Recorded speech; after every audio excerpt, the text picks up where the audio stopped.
presentation of our next speaker in seeing how migrant-led organizations are able and also looking at how, there's solidarity among host communities, even dealing with things like increased xenophobia and how they react to it, pertaining to how state authorities react to it. So without much further ado, let me just introduce our next speaker, Dr. Leiza Brumat, who is an international relations analyst.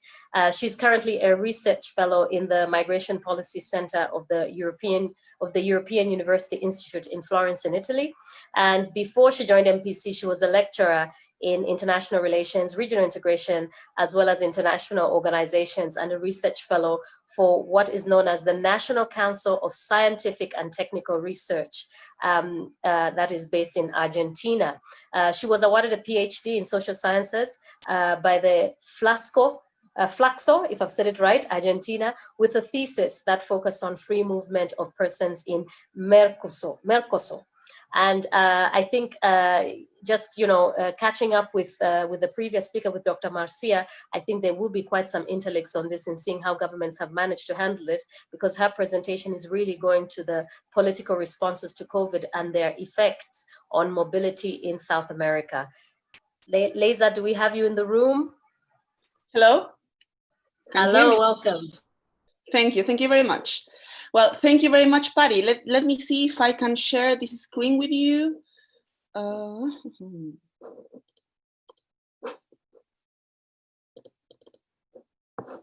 Okay, because I have a PowerPoint presentation, can you see it? Yes, we can see it, thank you. Yes. Great. So, first and foremost, thank you very much to the Global Research Forum on Diaspora and Transnationalism for inviting me to this super interesting event with such a global perspective. I'm really excited to share this presentation with other colleagues from many regions, also in the Global South. And you will see now that in my presentation, I address some shared issues that maybe we can further later on discuss and develop upon. This presentation, and hello to everyone in the different time zones as well.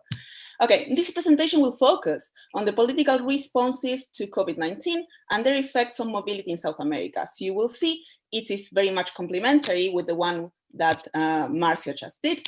As it touches upon, I will try to provide a general perspective of the responses of how countries are handling the COVID-19 crisis and how this affects mobility. So I will basically focus on how the COVID-19 crisis is affecting mobility in countries in South America and the political responses to the pandemic. So why am I focusing on South America and not Latin America? As you can see the maps of both regions. First and foremost, because South America is mainly a region of intra-regional migration. That is, most migrants of South Americans move within South America.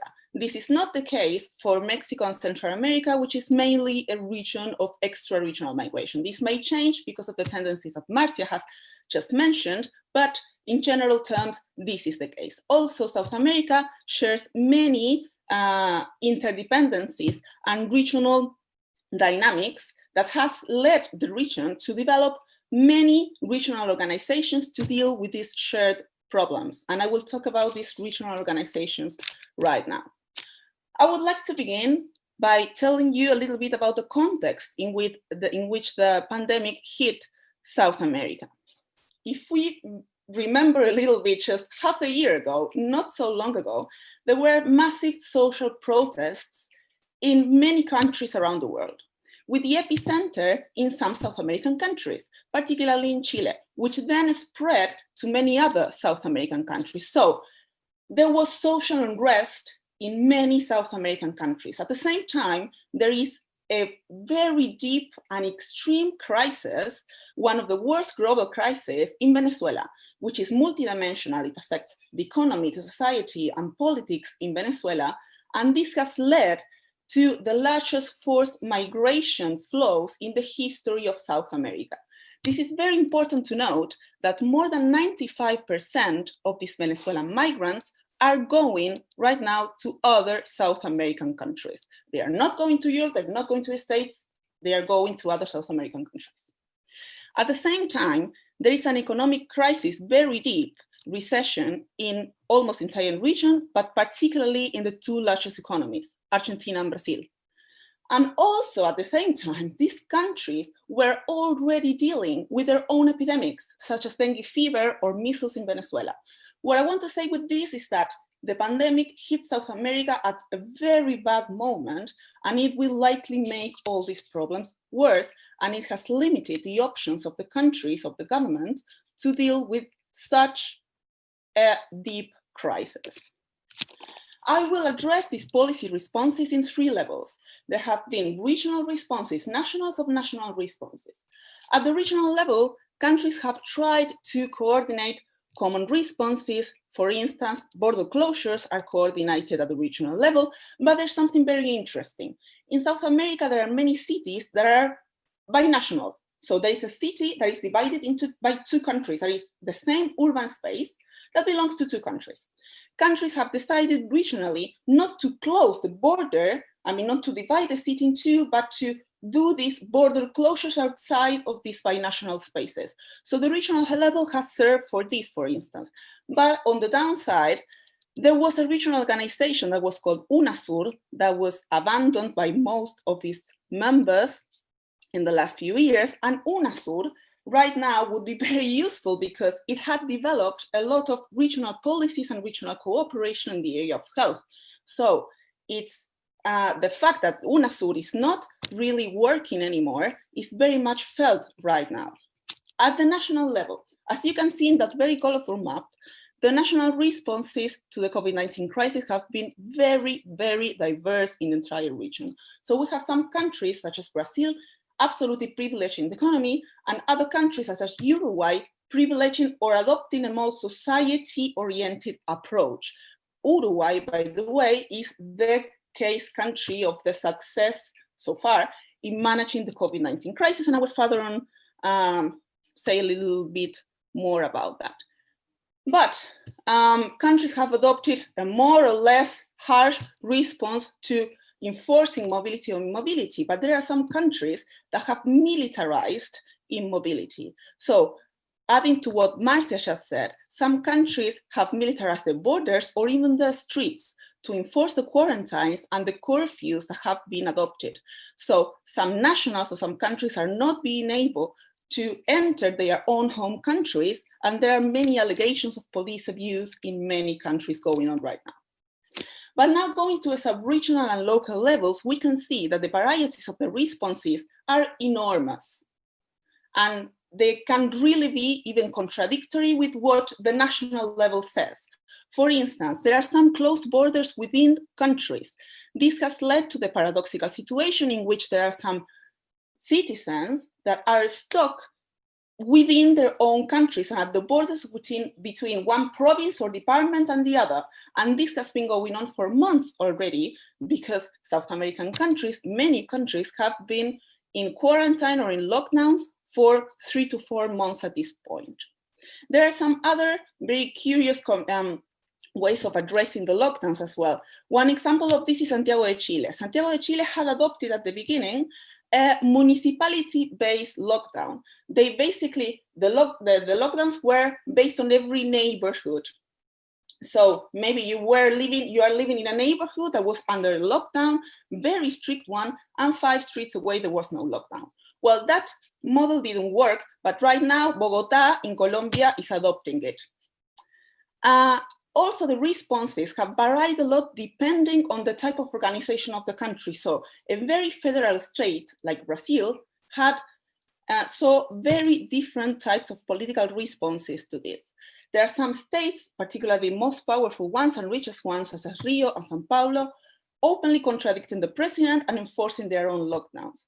And something very important, and I would like to add to this, to what Marcia said about the vulnerability, is that, as she mentioned, more than 50% of the economy of the region is in the informal market. This leads to a large part of the population not being able to live without moving. So mobility is a basic necessity for subsistence. So the neighborhoods in which these people live are enforcing their own types of organization, their own quarantines, and their own ways of providing basic resources and food for people. And even organizations, as Marcia mentioned, NGOs are playing a crucial role in this, in enforcing these quarantines, this type of policies, and staying in your neighborhood and not staying in your homes because it's not possible, staying in your neighborhood type of policy. But at the same time, there are some cases in which some slums are being even closed by the militaries. This is an example, for instance, it happened with Santa Cruz, a neighborhood outside Medellin in Colombia, but in many other neighborhoods as well in the region.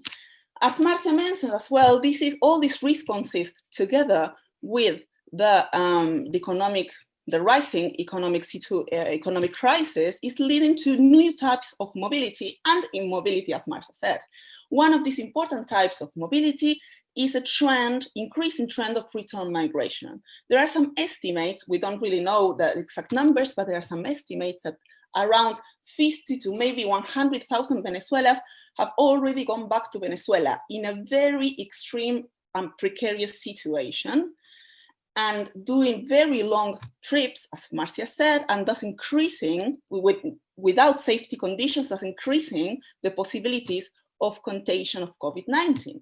At the same time, and as people can no longer afford to stay in their cities where they are living, people are going back to their houses in Venezuela, in other countries, or even in rural areas. So they are taking buses or just walking back to rural areas because they can no longer afford where they live, to stay where they live. So to sum up, at the regional level, the responses are limited and coordination is not that developed. And there are many restrictions to mobility. We have to understand these restrictions to mobility at the national, subnational, very, very local levels. Some countries have militarized the streets and borders to enforce mobility. And paradoxically, there is more mobility or new types of mobility, such as return migration, because immobility is not a feasible option. So we have to look at the responses. We need to look at the responses of these countries with the current local capabilities and resources and increasing problems to address. Thank you, gracias. Thank you. Thank you, Leiza, for that very insightful look into not just understanding what's happening at the national level, but also, you know, zooming down to the local level. And even in some cases, it seems as though when the local level doesn't agree with what the state would say, they're able to push through their efforts. So I think there's some important lessons to be drawn from there. And particularly also understanding how lockdowns have affected people's mobility, and this concept that you have repeated that sort of looks at immobility within mobility, right? Isn't it? So it's, yeah.